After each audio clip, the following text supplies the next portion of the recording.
Oval Office. I just recalled it a few years ago. My brother Joe checked it out and it was true. Eisenhower always said, beware of the military complex. Wise man till this day, I do not know why they were there.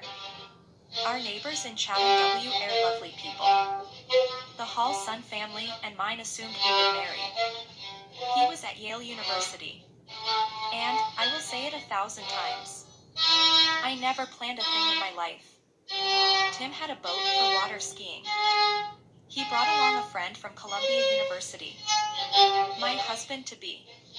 After a party at my home, he returned that night throwing pebbles at my window. I told him to go home.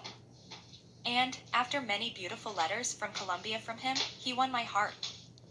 Later, living in Harlem, New York, we had a baby boy. The most beautiful baby.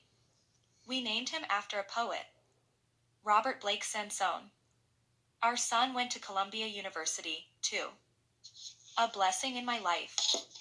President Obama was one of his classmates. I am most proud of my son Rob, being he left his wonderful job with great advertising to help care for his father who was dying of pancreatic cancer. In Harlem, New York, I had a traumatic experience that shaped my life forever. Going down to the clinic in Harlem, New York with my baby, with money and identification always under my socks and my shoes, because of all the drug addicts. On the subway, I witnessed 3 young men slapping an old lady with a full car of passengers on it. Not one person helped her. I could not help with a baby in my arms, and if they killed me, what would happen to my baby? I vowed I would never let that happen in my life again. In Brazil, a man caught on fire pumping his carburetor, and I stopped and rolled him in the grass. The General Foods lawyer were upset with me. I did not care what they thought. After my husband left Columbia, he worked for General Foods and then applied for a White House Fellows program. And was accepted. Now, the excitement began. He was special assist to the Secretary of Commerce to Secretary Maurice Stans. This was during the Nixon administration with Agnew as the vice president. As I have mentioned before, I was along for the ride. When Doug's dad was inducted in the Hall of Fame of Wrestling, Donald Rumsfeld, and I stopped to say hello. Doug was impressed. We met with all the top people in the Nixon administration. But my favorite was Donald Rumsfeld and his lovely wife, Mrs. Romney, Senator Romney's mother. She sent me a lovely note. If you recall, Attorney General George Michel's crazy wife Martha was my luncheon partner the day after she had locked herself in the bathroom drunk and called the press and every newspaper in Washington, D.C. Had the story. You could see she was a beauty in her youth. Wearing 3 in heels, which was not becoming at her age, in her late 50s. After the White House Fellow program, we were off to Mexico City. With each new country, I would tell my children, guess what? Pack your toys, we are going on a new adventure. And they seemed to enjoy the adventures. Where I met our maid Hillary. All home in Latin America come with a staff of people.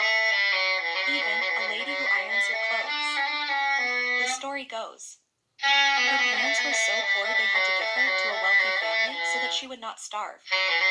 Where she learned to be a maid. I learned she could not read or write, so off to school I sent her. I knew she was bright. After the first day of school, she said, Senora, I do not want to go to school. There is a boy next to me, and he makes me so nervous. Hillary married him later. So happy for her. Rob, our son, and our daughter Sue went to a Mexican school and learned their Spanish. We're boys and girls skipped rope together. We had the cutest kitten named Gordito Mini Fat. We took the Pesco's cabs with other passengers on the main road down to a beautiful park with rowboats. We would rent and row with otters, duck, and swans swimming about. Rob and his friend would take turns. What fun we had. My brother Joe, my youngest brother, reminded me of a story of the corruption in Mexico. It is an incredible story.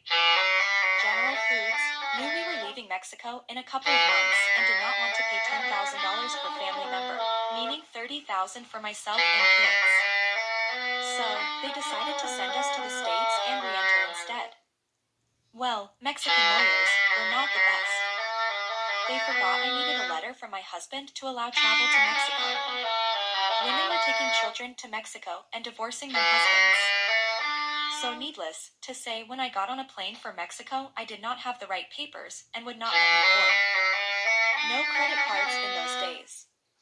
Desperate, I called the Mexico president of General Foods. He said, "Do not worry, just beg to board the plane and I will arrange everything. Tell them your husband is waiting in Mexico." Well, after begging and crying, they finally let me to board with a sky marshal. Waiting in Mexico was a fake husband I did not know. Money exchanged hands. My poor children saw a strange man come and kiss and hung me. I was horrified and angry. As I mentioned before, I love to take my children on adventures. While my husband was on a business trip, I took our children into the mountains of Toluca with Hillary, our maid, to meet her family.